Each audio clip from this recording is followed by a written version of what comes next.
This is Mark Hill, and I am the traveling NP. Uh, I've done a lot of videos so far, 20 something plus, and most of those have been positive videos about positive experiences that I've had and advice that I give for potential locum tenens providers. But I felt it necessary to also give some insight into the downside of locums, and because there is no situation in life, as you know, that is all positive or all negative, and most things are a combination of the two. Of course, you want most of your experiences, of course, to be positive. But some of the subject I want to broach today is about the negative aspects of locum tenens. And there are a few, but they certainly don't outweigh the positives. One of the first ones, I guess, which is kind of glaring, is bad assignments. It's not uncommon in locum tenens as a provider to get a bad assignment. Pat them. They either are not in the place you want them to be. The location is not as great as you thought it might be. Maybe the people that you're working with aren't great. Maybe there's some personality conflicts that you're struggling with when you get there. So, you're going to run into situations where you just have a bad assignment. And there's not much you can do about it. You can try to fluff it up. You can try to make it positive. You try to keep a good attitude. You stay flexible, stay professional. And no matter what you do, you still just have a bad assignment. It's going to happen. If you stay in this business long enough, it's just going to happen. It's just the nature of the business. And the only thing that you can control in situations like that is your attitude towards it. Keeping a positive attitude and maintaining your professionalism is going to be imperative, because the last thing you want in a situation like that is to leave on bad terms with people and then have a bad recommendation or a bad review, because your company is always going to follow back up with that clinic or that hospital and find out what's going on, and you don't want to leave a bad impression. And sometimes that takes a lot of self-restraint. If your situation is bad, I have one particular hospital that I work for, and I actually work for them on a fairly regular basis. They're just difficult to work with. But I continue to go back there because the staff is pretty good to work with for the most part, and the money is fantastic, and the schedule is good. But they're difficult to work with. There's always something going on. There's always some catch. There's always some change in the schedule. And I think in this case, maybe familiarity has bred contempt on some level. And so we always have this kind of, undertone of dissension, and not necessarily with me personally, but with my staffing company. And there's always some question about this or question about that.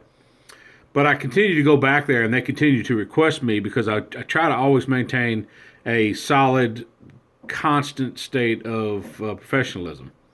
And I really try hard to get along with people because primarily it's a very lucrative place to work.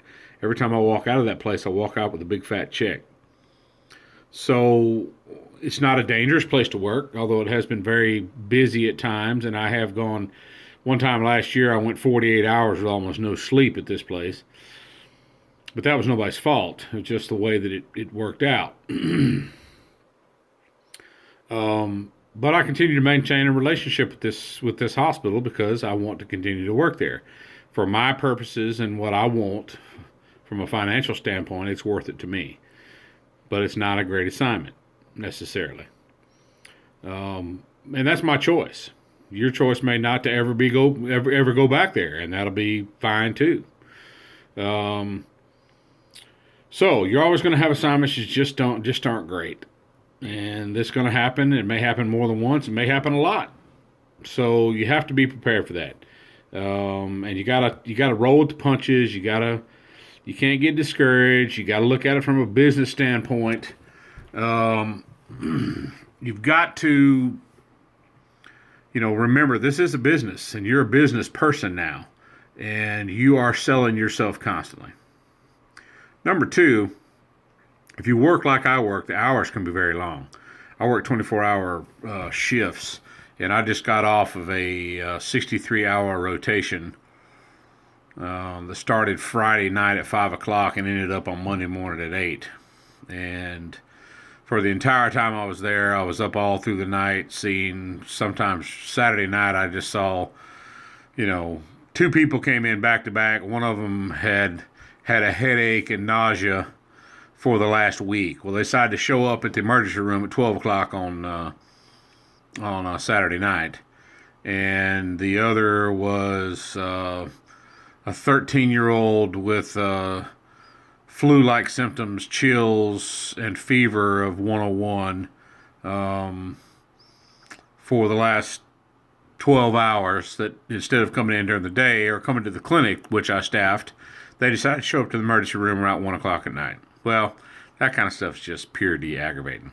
But it's part of the job. You got to do what you got to do. So I have to see these people, and by the time I get finished working them up and doing whatever I'm going to do with them, treating them and streeting them, I'm up till 3 o'clock in the morning, don't get in bed till 3:30, 4 o'clock, then back up.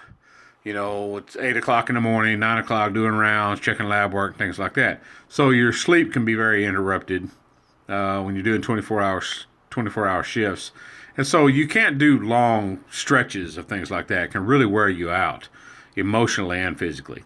So the hours can be long and the work can be hard. Sometimes you're just dealing with, I have had, stretches in the ER where it was just back to back to back to back, traumas, MIs, strokes. One weekend at one particular hospital, I flew 4 people out, 2 massive car wrecks, an MI, and a stroke in a 48-hour period, along with, it seemed like that weekend I was sewing everybody and their mother up. I had one 3-year-old that was mauled by a dog, ended up spending 3 hours suturing them up. And then that weekend I had a bunch of lacerations, and I had open fractures of the hands. It was just like the perfect storm that weekend. And so for 48 hours, I basically just sewed people up, stabilized people. One man had a car wreck, 80-something-year-old man, and I probably put, after cleaning him up and before shipping him out, he had a subarachnoid bleed. I probably put 300 staples in this guy just trying to pull him back together. He had just major horseshoe-shaped laceration in the top of his scalp that wouldn't stop bleeding. In order to get it to stop, I just had to staple it together and finally got it to stop. And he had massive, injuries to the hands, and we had to ship him out. And, it was just one of those weekends. It seemed like I just wouldn't stop. It was just beating me down. And by the time I finally got off that shift, I think I slept for 24 hours. I got up twice to go to the bathroom. I was so exhausted just dealing with that. And it really put a strain on me physically and emotionally. And I was exhausted. So, yeah, drawback. It's not always good, and it's not always roses. The other thing, too, is if you travel alone like I do to some degree, like right now during the wintertime, my wife is back home, and I fly up for 2 weeks and fly home. Well, I'm either in the hospital in a sleep room, or I'm in a crappy hotel room most of the time. Some of these small places I go, they don't have a decent hotel. There ain't no stars attached to their hotels. Sometimes they're just a crap hole. And, this hotel is not terrible, but it's not great either. We're talking about 70 models decor, but the bed's comfortable, the shower's hot, and it's livable.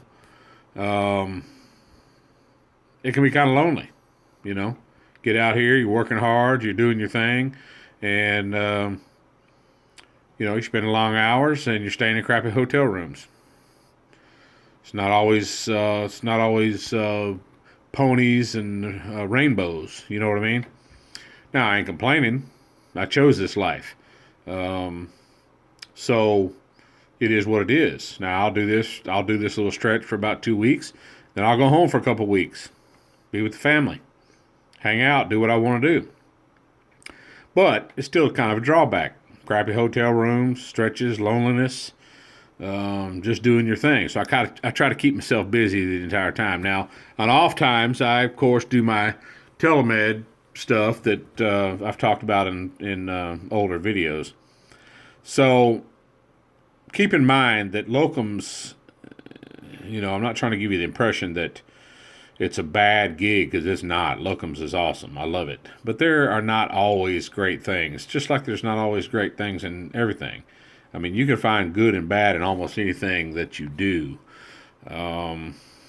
So keep in mind that there are going to be some things in locum tenens that are not always great.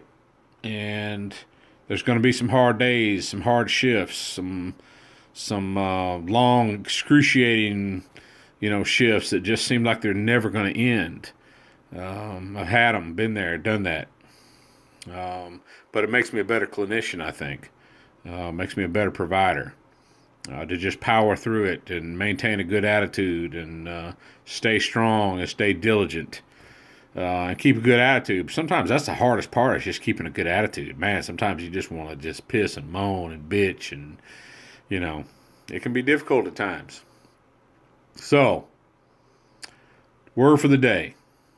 Locum tenens is not always rainbows. It's a great life. But you're going to have your ups and downs. You're going to have your bad shifts. You're going to have your hard to work with people. You're going to have your long hours. And you're going to have some what seems like never-ending shifts that just keep hammering you down until you just think you're going to collapse. You got to keep putting one foot in front of the other and keep on going. Because in the end, it ends up being a great life. And most of the time, it's good. It's not always good, though. Don't get that impression. There are ups and downs, and there are some bad. Anyway, this is Mark Hill, the Traveling NP, and that's my word for the day. If you have any questions, let me know. Thanks. Talk to you later.